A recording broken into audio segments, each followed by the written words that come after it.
terima kasih. Diambilkan sendok, terima kasih. Diambilkan tisu, terima kasih. Diambilkan piring, terima kasih. Duduk di warung itu baru setengah jam, terima kasihnya udah 50 kali. Tinggal di rumah 24 jam, sekali gak pernah terucapkan.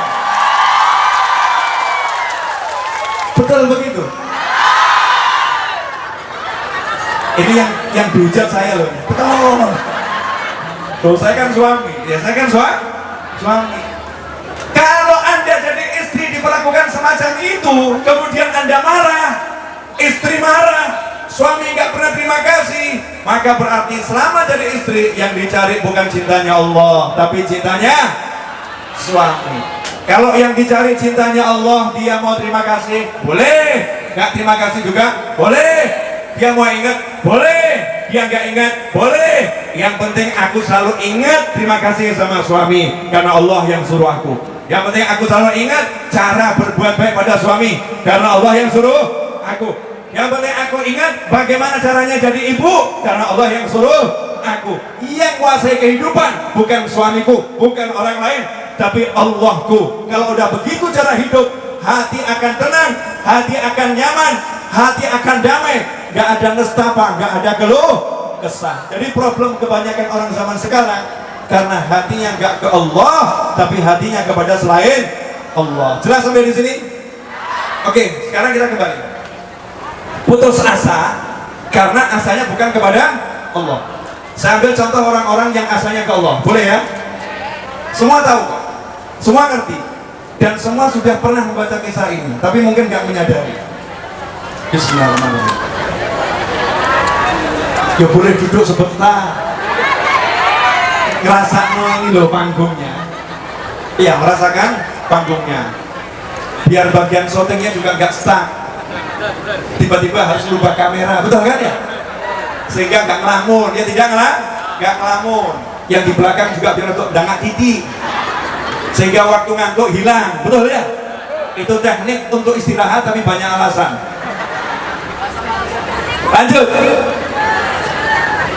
Masih ingat kisahnya 3 manusia yang terjebak di dalam gua tertutup batu ketika istirahat? Masih ingat? Itu kisah terjadi sebelum Nabi Muhammad SAW, tapi yang menceritakan Nabi Muhammad SAW. Berarti kisah ini pasti betul. Ya, kisah ini pasti betul. Ada gua, ada 3 orang masuk ke sana, istirahat, berteduh. Lagi istirahat teduh, tiba-tiba ada longsor, batu jatuh, nutup pintu gua. Hasilnya 3 orang yang badannya besar ini berusaha. Yo, berubah kamera lagi toh. Maaf ya, maaf. Ngerjain tim kamera. 3 orang ini ya, 3 orang ini kemudian dengan kekuatan dorong batu. Logikanya kalau batu nutup ya dorong, benar, dengan kekuatan, logikanya begitu. Maka wajar ketika ada masalah kemudian menggunakan, bukan mengandalkan. Ingat-ingat ya, menggunakan akal, bukan mengandalkan akal. Menggunakan ilmu, bukan mengandalkan ilmu. Menggunakan cara, bukan mengandalkan cara. Maka dikasih akal sama Allah Ta'ala, dikasih ilmu. Kalau ada batu ya kamu berdiri, kamu singkirkan, didorong. 3-tiganya dorong. Batunya tidak bergerak. Kalau mengandalkan akal, bukan menggunakan akal. Kalau mengandalkan akal maka akan putus asa. Udah, saudaraku bertiga, mari kita duduk berpikir, siap-siap dijemput Israil alaihissalam. Kita duduk zikir biar matinya husnul khatimah. Kita duduk zikir biar wafat kita, meninggal kita itu indah. Bahkan mungkin mari kita bergandengan tangan kalau suatu saat ditemukan jasad kita indah luar biasa. Ini namanya orang mengandalkan akal dan kekuatan. Tapi orang yang mengandalkan Allah Subhanahu wa Ta'ala gak putus asa. Menurut akal gak ada solusi. Menurut akal kenyataan di hadapan mata ini membuat putus asa. tapi karena dia mengandalkan Allah, bukan mengandalkan akal dan usaha yang dibimbing oleh akal normal. Maka ia pun berkata, ya Allah, hamba pernah suatu hari punya nafsu yang sangat tinggi kepada seorang wanita yang cantik jelita dan dia masih saudara hamba. Dia saya rayu gak pernah mau, sampai akhirnya dia punya hutang dan dia butuh uang.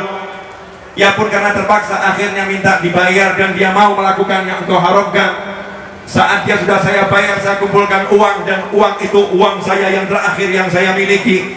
Setelah saya kumpulkan dan akhirnya dia saya majak berdua, dan dia ingat sama Allah dan mengatakan, takutlah kamu kepada Allah, jangan buka ini kecuali dengan yang halal.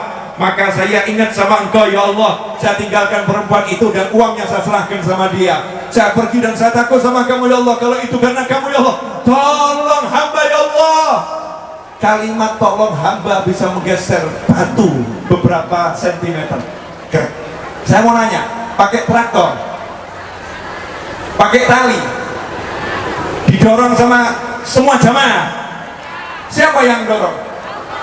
Allah yang dorong. Caranya ya Allah yang tahu. Jangan banyak nanya sama Allah, ya Allah tadi yang dorong siapa? Caranya bagaimana? Kok geser?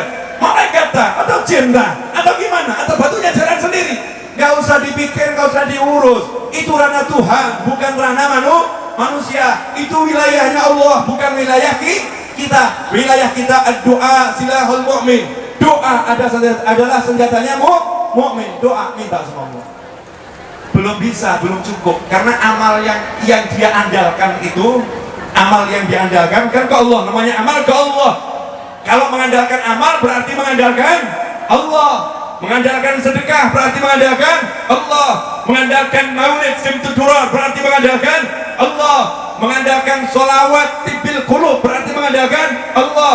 Mengandalkan sholawat nariyah berarti mengandalkan Allah. Mengandalkan sholawat munjiyah berarti mengandalkan Allah. Mengandalkan sedekah berarti mengandalkan Allah. Mengandalkan silaturahim berarti mengandalkan Allah. Mengandalkan birrul walidain berarti mengandalkan Allah. Karena itu semua amalan yang diperintah oleh Allah.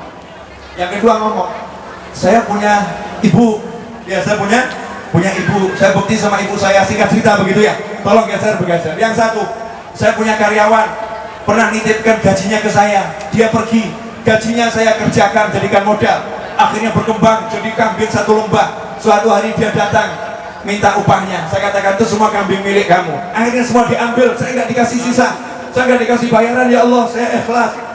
Karena 3 orang ini berdoa berjamaah, hasilnya batu bergeser. Ketiganya bisa keluar selamat. Pertanyaan saya, selesainya masalah pakai yang diandalkan atau pakai Allah yang diandalkan? Allah yang dia andalkan. Berarti kalau mengandalkan Allah itu enak atau enggak enak? Karena mengandalkan Allah 24 jam dimanapun dan kapanpun bisa. Dan masing-masing kita punya sesuatu yang bisa kita andalkan. Kalau kita pernah misalnya bantu orang tua kita pernah bantu teman kita, boleh ngomong sama Allah, jangan ngomong sama teman. Ingat loh, dulu kamu saya yang bantu, jangan ngomong sama keponakan kita, paman kita, bibi kita. Kamu gak ingat ya dulu yang bantu saya, dulu yang nolong saya, kamu gak ingat. Jangan ngomong semacam itu. Ikhwani rahimakumullah. Kurang 18 menit lagi. Ya, 18 menit lagi. Nah, perlu saya jelaskan bahwasanya waktu bukan milik saya, waktu bukan milikmu, waktu diatur panitia. Panitia mengatur waktu itu nggak mudah karena harus membagi dengan banyak hal, semuanya untuk manfaat kita bersama. Paham? Ya, biar nanti semuanya barokah, dapat manfaat yang besar. 18 menit insya Allah saya maksimalkan. Itu kisah pertama udah jelas? Udah jelas? Pertanyaan saya, selama ini kamu kalau kena masalah mikirnya model begitu atau model yang begitu? Kalau kena masalah mikirnya model 3 orang tadi atau model yang begitu-begitu? Nanti ada kalimat mumet cari hutang, ada kalimat mumet cari teman curhat. Ada kalimat mumet ngadapi suami, ada kalimat mumet ngadapi istri, ada kalimat mumet ngadapi anak, ada kalimat mumet ngadapi bos ya, ada kalimat mumet ngadapi teman sejawat. Tinggalkan semua mumet tadi, ngadeplah sama Allah Ta'ala. Allah yang bereskan, Allah yang bereskan. Kisah yang kedua semuanya juga tahu, cuman mungkin nggak pernah direnungkan, mungkin nggak pernah direnungkan. Masih ingat kisah Nabi Musa alaihissalam? Sengaja saya ambil kisah-kisah yang mudah diingat. Nabi Musa alaihissalam bawa Bani Israel jumlahnya itu ribuan, bukan 1000 2000, mungkin puluhan ribu. Bedol kampung bukan, bedol desa bukan. Nabi Musa ngajak bedol kota. Satu Mesir Bani Israel diajak pindah semuanya. Satu Mesir Bani Israel diajak pindah semuanya. Pertanyaan saya, begitu semua diajak pindah, yang punya kota marah atau nggak marah? Marah. Siapa yang marah? Fir'aun. Kalau bicara Fir'aun itu berarti senjata terlengkap. Bicara Fir'aun pasukan terkuat. Bicara Fir'aun kedoliman paling tinggi. Bicara Fir'aun ahli membunuh dan menyiksa. Bicara Fir'aun ahli balas dendam. Bicara Fir'aun ahli tak kenal mengampuni. Bicara Fir'aun ahli segala kedoliman. Itu Fir'aun. Maka begitu ngejar Nabi Musa, Fir'aun yang marah udah siap untuk menghajar Nabi Musa dan seluruh pengikutnya. Masalah timbul. Ternyata di depan itu ada laut. Sementara pengikutnya bukan ahli renang dan tidak ada kapal. Gak jauh Fir'aun dan bala tentara ngejar dengan kekuatan penuh. Pertanyaan saya, kira-kira solusinya duduk nyerah siap mati atau bunuh diri nyebur ke laut? Mungkin menawarkannya, mari kita berjuang mati-matian sampai titik darah penghabisan, ya mati, betul. Mari kita nyebur ke laut, juga mati. Ayo kita duduk sambil zikir, juga mati. Gak ada solusi hidup, betul. Maka umat ini setengah protes, namanya juga Bani Israel. Setengah protes, ngomong ke Nabi Musa alaihissalam, bagaimana ini? Kita diajak pergi, janjinya selamat, janjinya menang, janjinya makmur. Nih nyatanya depan laut, tuh belakang Fir'aun dan bala tentaranya. Gimana kita ini? Maka saat itulah Nabi Musa ngasih solusi pasti. Tapi kalau didengar solusi ini gak jelas. Solusinya pasti, tapi kalau yang dengar yang gak iman gak jelas. Karena jawaban Nabi Musa, kalla inna ma'iya rabbi sayahdin. Kalla, jangan khawatir, gak mungkin Fir'aun bisa ngejar, gak mungkin Fir'aun bisa nyentuh kamu, gak mungkin Fir'aun bisa mencelakai kamu. Pertanyaan saya, masuk akal enggak ini? Lawang jelas kudanya tambah dekat, pedangnya semakin berkilat kena cahaya, panahnya sudah diarahkan, gemuruh suara pasukan udah semakin ada di telinga. Nyatanya laut itu ombaknya ganas. Gak mungkin ini kalimat Nabi Musa, gak mungkin. Kalla, tambahannya lagi, inna ma'iya rabbi sayahdin. Saya punya Allah, pasti Allah akan memberikan petunjuk. Nah ini semakin gak jelas. Tuh, yang datang udah datang.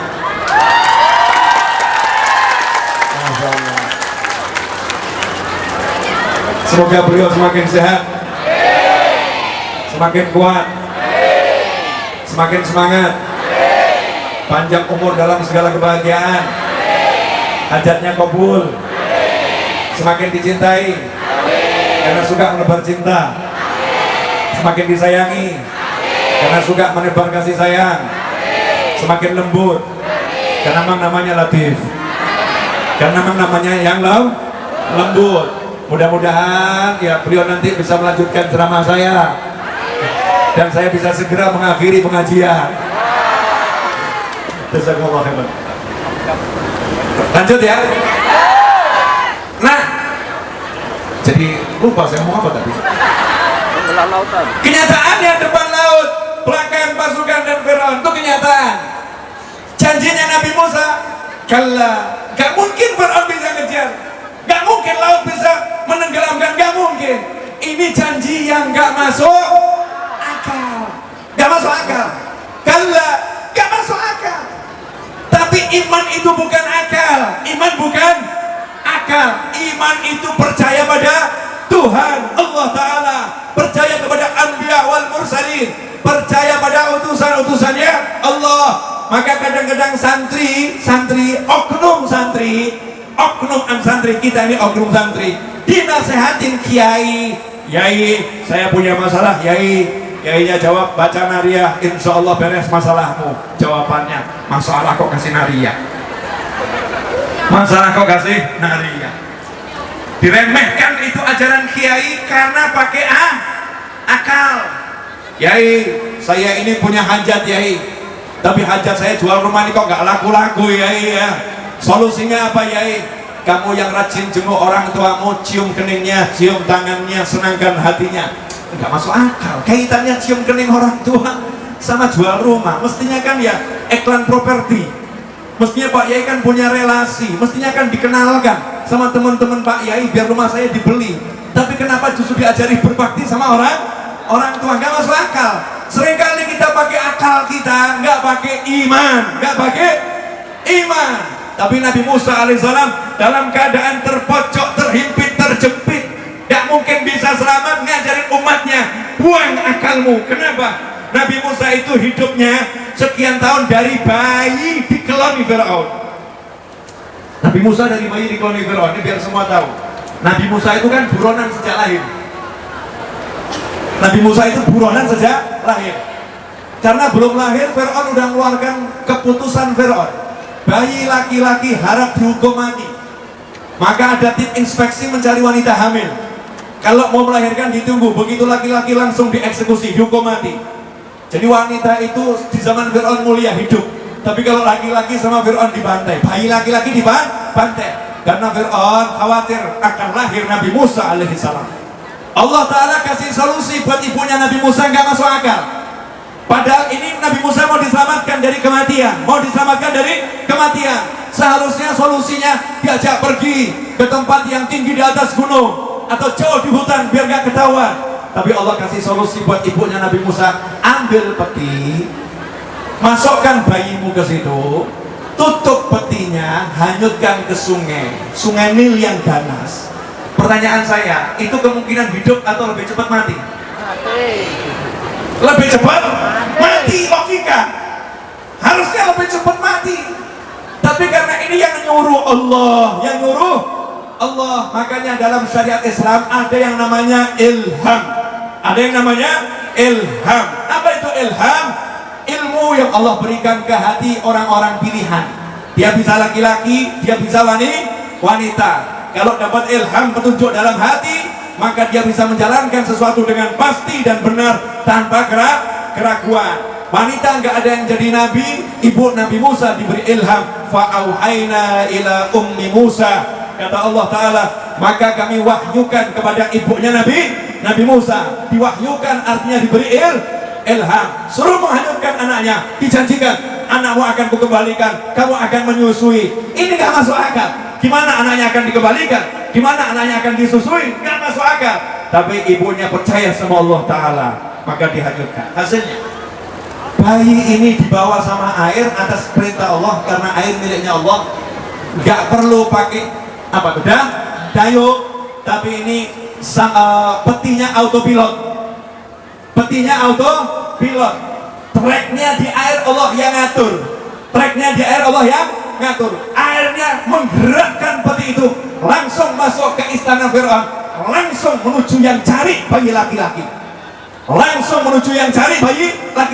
langsung saat dia lagi mandi bersama sang istri. Bayi diterima sama sang istri, ditunjukkan Fir'aun, dan itu laki-laki. Seharusnya bayi yang gak dikenal, bayi yang gak tahu siapa ini, bayi yang gak jelas ini milik siapa, dan itu laki-laki. Menurut lisannya Fir'aun, dia harus mati.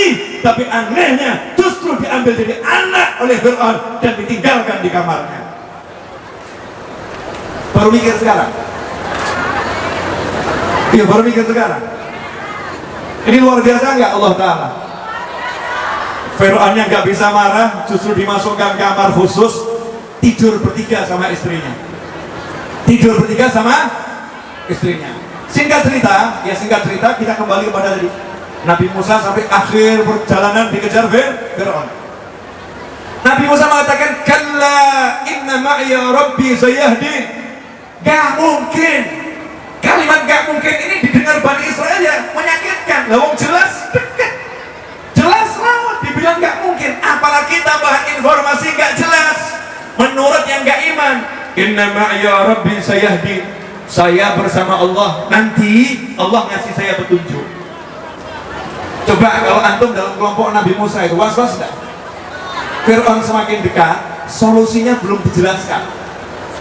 Nanti Allah ngasih saya petunjuk. Petunjuknya bagaimana?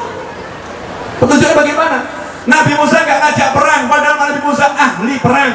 Nabi Musa dididik di istana Fir'aun oleh semua ahli matematika, fisika, biologi, ekonomi, militer, semuanya ada di istana Fir'aun dan semuanya mendidik Nabi Musa alaihissalam. Tapi hari itu Nabi Musa tinggalkan semua ilmunya.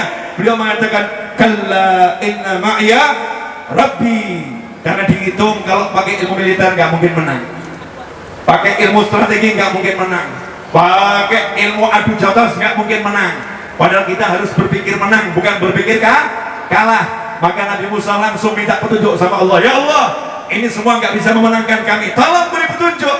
Allah katakan, sayahdi, nanti dia Allah akan ngasih petunjuk. Dalam kondisi seperti itu Nabi Musa tenang. Makanya kalau kamu udah diajarin kiai, amalkan ini, nanti ada solusi. Jangan bilang udah kurang sehari kok belum ada solusi, kurang 5 hari kok belum ada solusi, kurang 3 jam kok belum ada solusi. Saya pernah mengalami semua itu. Kurang 1 jam belum ada solusi, tapi pada detailnya solusinya terjadi. Yakin sama Allah. Maka pada detiknya Fir'aun semakin dekat. Allah ngasih solusi yang gak masuk akal, ngasih solusi yang mustahil, ngasih solusi yang gak relevan. Apa itu? Dah, tongkatmu pukulkan ke laut. Bukan didatangkan angin ya untuk membuka laut, bukan didatangkan malaikat untuk menghajar Fir'aun, bukan didatangkan serangga atau katak seperti sebelumnya untuk mengganggu Fir'aun. Enggak. Allah bilang ke Nabi Musa alaihissalam, pukulkan tongkatmu ke laut. Lautnya akan terbelah. Laut terbelah. Pertanyaan saya, selesai masalah? Belum. Kira-kira mbak-mbak dan mas-mas berani enggak jalan, lihat kanan laut, lihat kiri laut, dan laut ini baru saja kelihatan terbuka? Ada enggak was-was kira-kira? Nah, nanti kalau nutup lagi gimana? Tengah-tengah jalan kemak belum lagi gimana? Kita akan tenggelam semua. Kita akan tenggelam semua. Maka saat itu Allah Ta'ala kuatkan hati Bani Israel, dikuatkan sama Allah, jadi yakin. Setelah melihat petunjuk itu, hatinya jadi yakin. Maka kalau kita setelah melihat petunjuk kebesaran Allah di jagat raya gak yakin sama Allah, keterlaluan. Kalau kita udah melihat ini semua, manusia ini diurus sama Allah Ta'ala, kalau kita gak yakin sama Allah Ta'ala, keterlaluan. Gak perlu dibuat namanya laut terbelah lagi untuk kita, karena udah terlampau banyak tanda-tanda kebesaran Allah Subhanahu wa Ta'ala. Singkat cerita lewat, selamat. Fir'aun yang ditahan sama Allah, kuda-kudanya disuruh berhenti. Caranya kuda berhenti, kudanya itu loncat. Fir'aunnya nunggu kudanya bisa normal lagi, kudanya normal lagi saat Nabi Musa dan bala tentaranya dengan pasukannya, dengan anak buahnya semua selamat di tepi. Maka Fir'aun dengan hajat yang sangat tinggi, syahwat yang besar untuk membunuh, kudanya dipacu semakin kencang masuk ke dalam laut. Lautnya belum tertutup, Fir'aun pun semakin kencang. Saat itu Nabi Musa dan Umar lihat Fir'aun ternyata ikut mengejar, Fir'aun ternyata mendekat. Begitulah cara Allah menyenangkan hamba-hambanya. Allah juga seneng loh ngerjain antum. Paham ya? Dikerjain lagi. Gimana? Tuh deket. Was-was lagi yang gak iman. Aduh, kekejar lagi yang gak iman. Kalau yang iman udah percaya, apa nih rencana Allah? Kalau dibiarkan Fir'aun mendekat, apa rencana Allah? Ternyata Allah punya rencana yang jauh lebih hebat. Allah pengen basmi Fir'aun dan para tentara hebatnya dalam sekejap mata. Semuanya harus mati. Dan semuanya harus mati dan tak usah repot mengubur. Gak usah repot mengubur. Sama Allah, begitu semuanya ada di tengah-tengah, di kedalaman laut yang paling dalam, sama Allah airnya dikembalikan. Kun fayakun, selesai. Hitungan detik, selesai. Mati semuanya. Nabi Musa selamat, pasukannya selamat, umatnya selamat, Bani Israel selamat, Fir'aun dan bala tentaranya mati, tenggelam, dan menjadi kisah dalam sejarah. harusnya kita renungkan, yakin nggak sama Allah? Kalau yakin sama Allah, percayalah kepada Allah Ta'ala, bukan kepada sarana. Gunakanlah akal untuk berusaha, jangan andalkan akal untuk menghasilkan sesuatu. Akal digunakan, bukan diandalkan. Jelas semuanya? Jelas semuanya? Alhamdulillah, waktu untuk saya sudah sesuai perjanjian dengan panitia. Tersisa 1 menit pengumuman. Belum, 1 menit tuh. Tambah waktu. Ekstraksi. Oke. Nanti saya mau ngajak semuanya break baca sholawat. Ada panitia yang akan menggalang dana infak untuk acara tabligh akbar hari ini ya. Nanti ada yang ikut andil buat panitia, nanti ada panitia yang keliling ya. Niatkan itu untuk Allah, biar dikembalikan sama Allah berlipat-lipat dan bentuknya beraneka ragam. Nanti sebentar lagi. Nah sebelum itu saya mau kasih pengumuman boleh? Kalau antum pengen belajar lebih lanjut bersama saya udah siapkan fasilitasnya mudah. Fasilitasnya mudah. Ketik di Google ya, ketik di Google info.raudhah.id, info.raudhah, raudhahnya RAUDHAH, raudah gitu ya, info.raudhah.id. Klik di situ, maka nanti Anda akan tersambung kepada link tree saya. Nah, di sana sudah ada. Kalau mau lihat YouTube saya ada, kemudian mau beli buku saya di mana ada, mau WhatsApp pribadi saya ada, langsung ke nomor saya ini. Ya, sudah ada, langsung ke nomor saya, bukan nomornya admin, langsung ke nomor saya ada di situ. Kalau mau bergabung dengan langganan kajian, saya buat satu kajian yang berlangganan dalam 1 bulan, saya bagi jadi 3 kelas, ada di situ. Kalau kemudian mau bergabung grup WhatsApp saya ada, ya, lengkap sudah ada situ, cukup di info.raudhah.id. Udah lihat? Udah, silakan dinikmati. Nah, nanti bergabung saja di grupnya. Kalau ada saya kajian dimanapun, saya akan infokan di grup tersebut. Kalau ada ilmu tentang hadis, ucapan ulama, saya akan infokan di grup tersebut. Grupnya bersifat satu arah. Mungkin sesekali saya buka 2 arah. Sesekali saya buka 2 arah. Karena banyak teman yang mengeluh, Beb, kalau grupnya 2 arah suka ada yang ngirim aneh-aneh. Kalau grupnya 2 arah suka ada yang komentar macam-macam. Kalau grupnya 2 arah suka ramenya luar biasa. Jadi grupnya saya buat 1 arah, saya kasih informasi. Kalau mau komentar langsung chat ke nomor pribadi. Beb, apa dibuka? Saya akan buka. Tentunya ada yang kebuka, ada yang tidak. Karena bukan cuma 1-2, ya, ada ribuan setiap hari WA yang masuk. Yang buka Habib sendiri, iya, saya sendiri. Kadang-kadang ada yang itu punya saya dibuka kok nggak dibaca, nggak dijawab. Loh, isinya, Beb, suami saya. Tolong, saya suruh nikahin. Tolong, ya jawaban saya dalam hati, semoga rumah tangganya sakinah mawaddah warahmah. Saya jawab, saya doakan biar lebih kabul, nggak saya tulis. Kadang ada yang minta didoakan panjang lebar, saya cuma jawab amin. Yakinlah saya ngamin itu berarti saya doa. Kadang udah macam-macam saya jawab jazakumullah khairan, ya. Itu saya sendiri, bukan orang lain. Saya suka berinteraksi dengan teman-teman saya.